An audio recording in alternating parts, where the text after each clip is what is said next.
Bonjour et bienvenue sur Média TV. L'Afrique du Sud fait face à de très sérieuses coupures d'électricité. Une situation qui a obligé le président Cyril Ramaphosa à écourter son séjour à l'étranger et de s'absenter de la 77e Assemblée générale des Nations Unies actuellement en cours à New York. Le pays a atteint un niveau 6 sur une échelle de critique de 8 sur le niveau de gravité des délestages.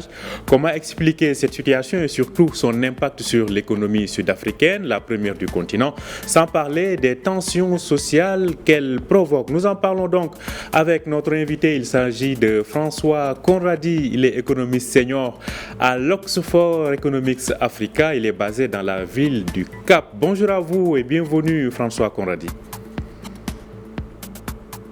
Bonjour Omar, merci.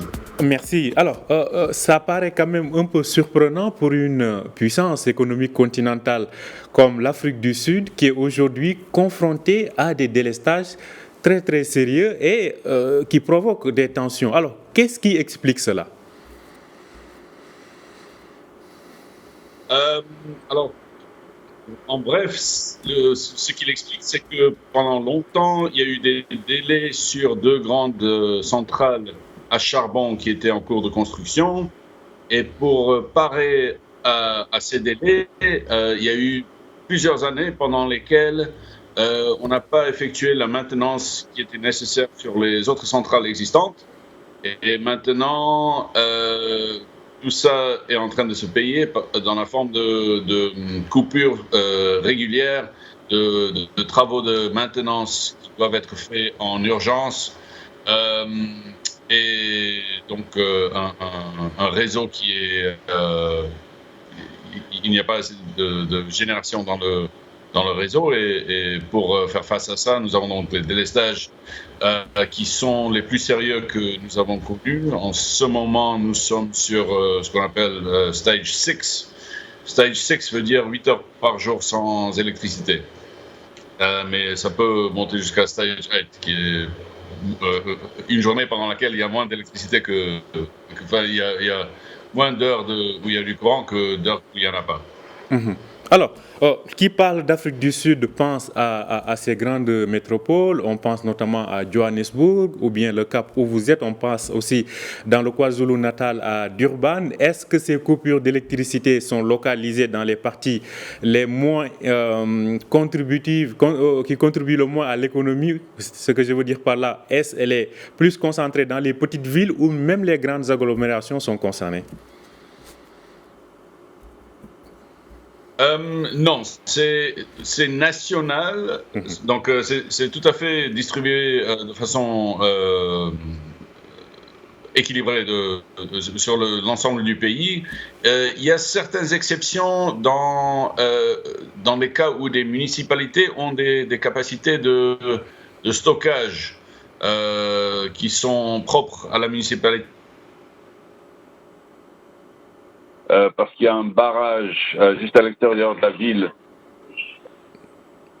qui nous permet de stocker de l'eau en haut et de la faire couler en bas lorsqu'on a besoin d'électricité.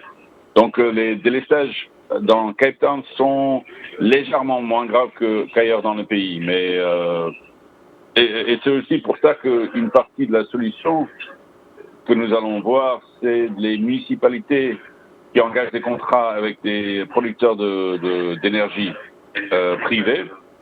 Donc tout ça est en train de se négocier, mais bien sûr, une centrale de génération d'électricité, c'est pas quelque chose qu'on construit en une semaine.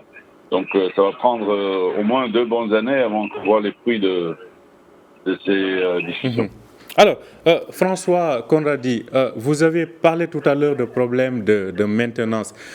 Finalement, est-ce un problème de gestion ou un problème de disponibilité de matières premières ou de ressources énergétiques, sachant que l'Afrique du Sud est un pays qui utilise énormément le charbon? Alors, c'est quoi le problème?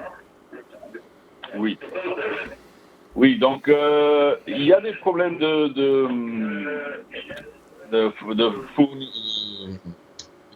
charbon lui-même. Donc il y a eu, comme vous pouvez imaginer, il y a il y a beaucoup d'argent dans les contrats de fourniture de charbon à Eskom. Et donc il y a eu beaucoup de corruption dans ça, et de plus en plus il y a eu des instances où un charbon qui n'est pas en fait assez propre pour aller dans les centrales a été permis d'y passer par des passe-droits, des problèmes, et cela a endommagé les centrales elles-mêmes. Donc il y a des problèmes, des dommages qui ont été faits aux infrastructures qui est venu de la qualité du charbon. Il y a aussi eu il y a beaucoup d'experts qui sont partis parce que pendant longtemps, Eskom était assez bien vu, et donc avoir sur son CV Eskom permettait d'être embauché à l'étranger à un bon salaire. Donc il y a beaucoup d'ingénieurs, c'est la société nationale qui gère l'électricité. Eskom, oui. Donc Eskom, c'est comme l'ONE qui gère l'électricité. Et donc nous avons eu beaucoup de talents. Alors, il me semble qu'on a quelques problèmes. Il me semble qu'on a quelques problèmes de... Oui, vous nous entendez, François? Allez-y. Oui, je vous entends. Ouais. Allez-y, vous parlez donc d'Exxon. La fuite de cerveau, et ça a aggravé les choses. Donc il y a des décisions qui n'ont pas été prises, il y a de la corruption qui a fait qu'il y a des dommages qui n'ont pas été pris en compte. Et aussi, pendant longtemps, il y avait une impérative politique qui disait à tout prix, il faut garder il ne faut pas de délestage. Ce qui a fait que les travaux nécessaires de maintenance n'ont pas été faits. Et maintenant, il y a plusieurs centrales qui sont en train d'avoir des problèmes récurrents. Alors, voilà. Je le disais tout à l'heure, le président Cyril Ramaphosa a été obligé d'écourter son voyage à l'étranger. La preuve, il n'assiste même pas à l'AG de l'ONU actuellement à New York. Finalement, quelles sont les solutions qui sont envisagées pour mettre fin à cette situation qui n'arrange pas du tout le pays? Oui. Donc, comme je disais tout à l'heure, la seule solution, c'est de mettre en ligne plus de capacité de génération, ce qui est un projet à long terme. Dans le court terme, ils ont annoncé hier, le ministre des Entreprises publiques, Pravin Gordhan, a annoncé hier qu'ils allaient recruter des gens qui sont déjà à la retraite, qui connaissent bien Eskom, qui vont revenir pour aider avec cette phase difficile. Donc ça pourrait aider, mais dans le plus long terme, malheureusement, la solution, la boîte n'est pas, ce n'est pas quelque chose de soutenable. Il faut il y a besoin de désembaucher pas mal de gens, et il y a des gens qui doivent aller au tribunal pour ce qui s'est passé à Eskom. Il y a eu beaucoup de vols très graves, de la corruption, mais ça c'est politiquement difficile à faire passer.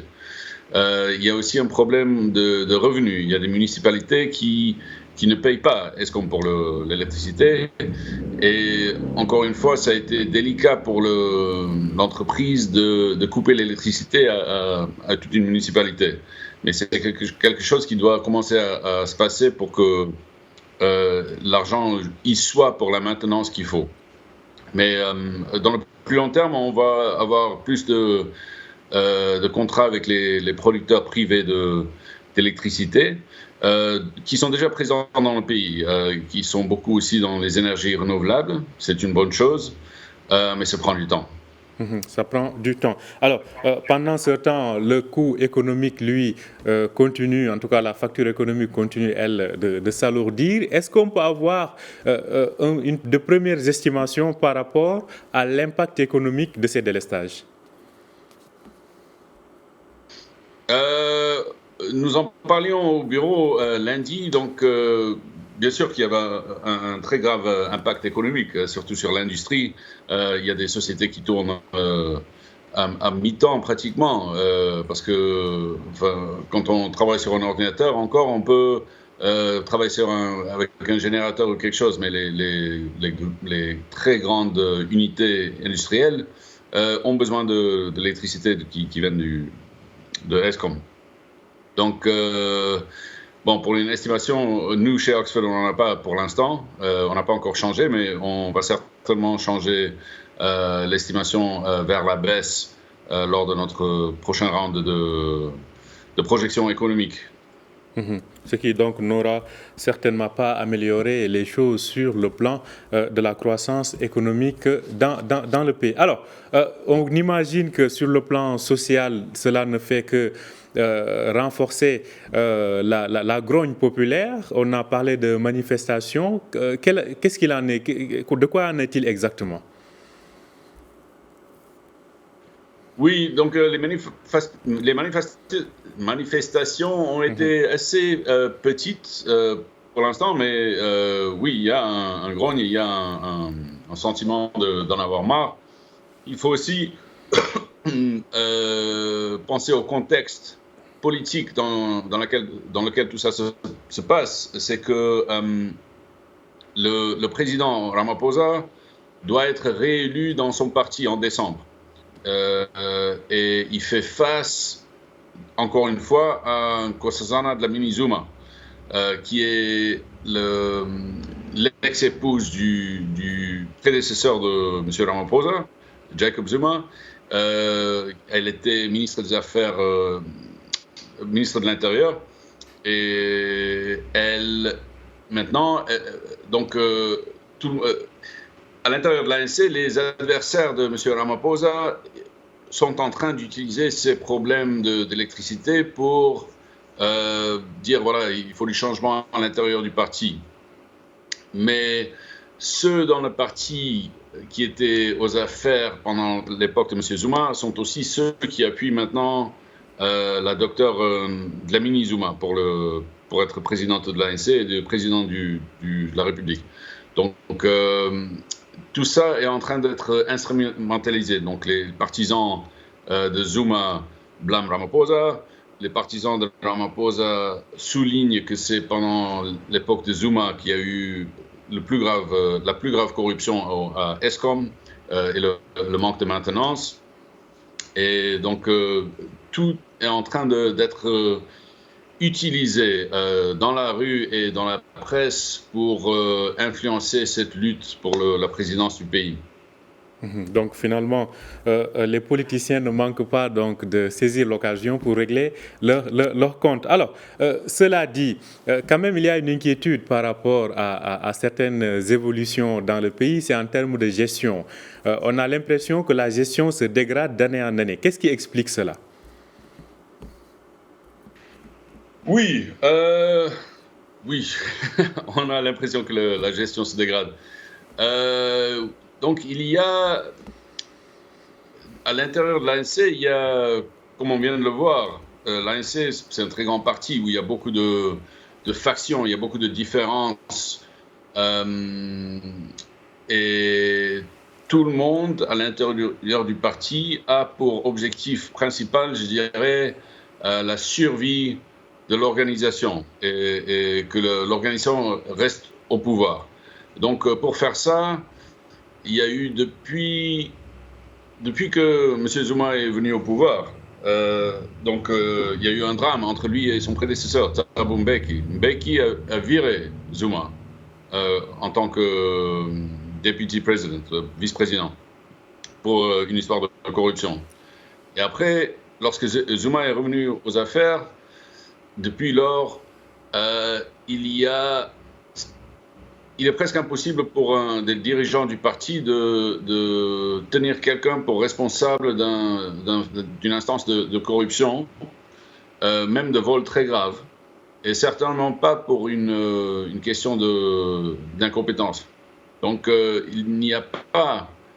et tout ça, maintenant, ça se répand dans la bureaucratie du gouvernement. Donc, il est très difficile il y a comme un manque de responsabilité pour corruption ou pour compétence. Juste les gens ne sont pas tenus pour responsables de ce qu'ils font. Voilà, donc la bureaucratie ne fait pas ce doit faire. Donc une sorte d'impunité qui prévaut. On sait, comme vous l'avez dit, que l'ANC, donc avec les luttes intestines qu'il y a, se dirige dans presque 2 à 3 mois à des élections internes. Mais au-delà de l'ANC, quel risque d'être le coût politique que l'ANC serait appelé à payer par rapport à cette situation actuelle? Oui, donc nos prochaines élections générales sont en 2024, où, à mon avis, moi je suis à 80% certain que l'ANC va perdre sa majorité. Et donc les autres partis sont déjà en train de réfléchir à comment ils pourront faire fonctionner une coalition d'opposition, parce qu'il n'y aura pas un parti qui va remplacer l'ANC en tant que parti majoritaire. On aura besoin l'opposition va avoir besoin de travailler en coalition. Et ça va être très difficile. Donc, les histoires politiques intéressantes du pays en ce moment sont justement ces coalitions au niveau municipal. Donc, il y a 4 grandes municipalités dans lesquelles, en 2021, l'ANC a perdu le contrôle. Et dans lesquelles maintenant, ce sont des coalitions minoritaires d'opposition qui dirigent les municipalités. Mais c'est difficile. Il y a des problèmes de personnalité, il y a des différences idéologiques qui sortent. Voilà, c'est ça le scénario le plus probable à partir de 2024. Ça va être une coalition d'opposition un peu fragile et qui aussi donc va devoir hériter de cette bureaucratie où les gens n'ont pas l'habitude d'être tenus pour responsables de leur travail. Donc il va y avoir beaucoup de sabotage du nouveau gouvernement par la bureaucratie. En tout cas, c'est une situation à suivre. Merci à vous, François Conradi. Je rappelle que vous êtes économiste senior à l'Oxford Economics Africa. Vous nous parlez depuis l'Afrique du Sud, plus précisément dans la ville du Cap. Bonne journée à vous depuis le Cap. Merci à moi. Merci à vous aussi de nous avoir suivis. Je rappelle que vous pouvez retrouver cet entretien sur notre site www.medianews.com. Bonne journée, bonne suite de programme sur Média TV.